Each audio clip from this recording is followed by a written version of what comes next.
May I have your attention, please? Freedom of speech is absolute and applies to everything and everyone. The federal budget on pace for the second highest deficit of all time. And 90% of it is wasteful spending that lawmakers tack onto large bills. Who's in the mood for a Thursday show? The producer oversees the overall production process. Man, this is the worst job I've had since I was the conductor for the Sand People Choir. Cubicle should be illegal, man. You know what a cubicle basically says? It basically says, like, you know what? We don't think you're smart enough for an office, but we don't want you to look at anybody. Name a yellow fruit. Orange. This radio show's beginning to begin at the beginning. Warn the villagers. Hi, everybody, and welcome to NSS. This is the Reynolds Report.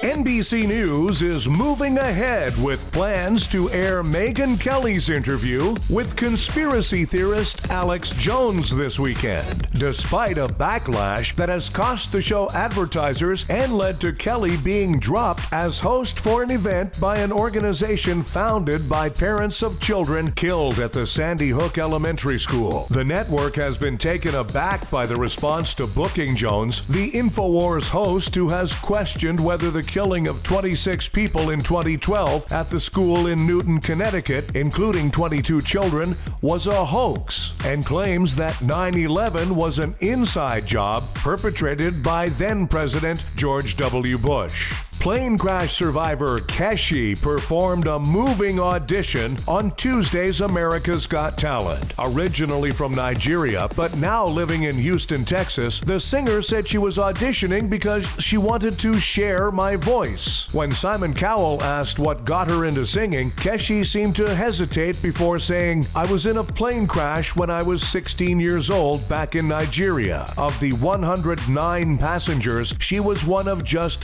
2 to survive the deadly flight." President Trump is on the line to talk about Jeff Sessions' testimony before the Senate on Tuesday. And how about my main man, Jeff? He gave an unbelievable performance at that hearing. He really did. Jefferson Beauregard Sessions. I love that name. It's a name that says that I am a man who is truthful, who is loyal, and who may or may not have slaves who are currently working on a plantation in Alabama. Jeff Sessions is, in my mind, an 89-year-old guy. So he can't possibly be asked to remember things that have happened in the past. He's just too old. I don't know if you saw it, but he was decomposing right before our eyes during his testimony. And I'm going to tell you something. Russians are incredibly smart, and they're very, very clever. And no one can ever tell whether you're actually talking to one. They're like little communist unicorns. They really are. And that is why I am now going to be partnering the United States Department of Justice up with Ancestry.com. And it's not going to be easy, but we're going to figure out who is actually a Russian, and we're going to do it very quickly.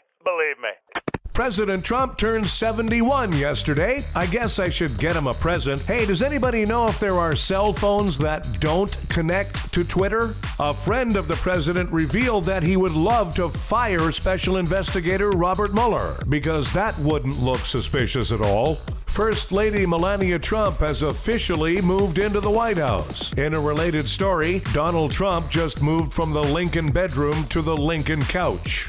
Meanwhile, Trump will reportedly fire Reince Priebus as his chief of staff if the White House doesn't get cleaned up by July 4th. In future news, Reince Priebus has been fired as White House chief of staff. Dennis Rodman is in North Korea. He says he's there to open a door. Don't laugh. He's the guy who brokered the peace between Katy Perry and Taylor Swift. Jackass star Steve-O turned 43 yesterday. He celebrated by eating a birthday cake that was stapled to Johnny Knoxville's junk. A large number of juvenile great white sharks have been spotted in the ocean off the coast of San Diego. But don't worry, juvenile sharks never look up from their phones long enough to be any harm.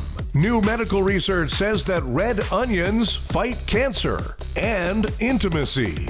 Pope Francis is threatening to suspend several disobedient Nigerian priests. He's also trying to get his millions of dollars back from several Nigerian princes. Rapper Lil Wayne is being sued for a hate crime after punching a white security guard. Wayne says he doesn't have a racist bone in his body. Literally, he's 99.9% scissor.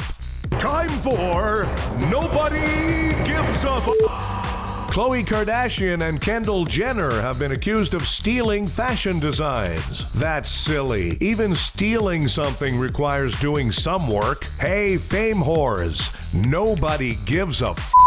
Bob Saget says his 38-year-old girlfriend keeps him feeling young. Bob Saget's 38-year-old girlfriend says he keeps her feeling rich. Hey, Full House. Nobody gives a f***. And a new study reveals more than 2 billion people worldwide are overweight or obese. And at any given time, most of them are at Disneyland the same day as you. Hey, Pluto. Nobody gives a f***.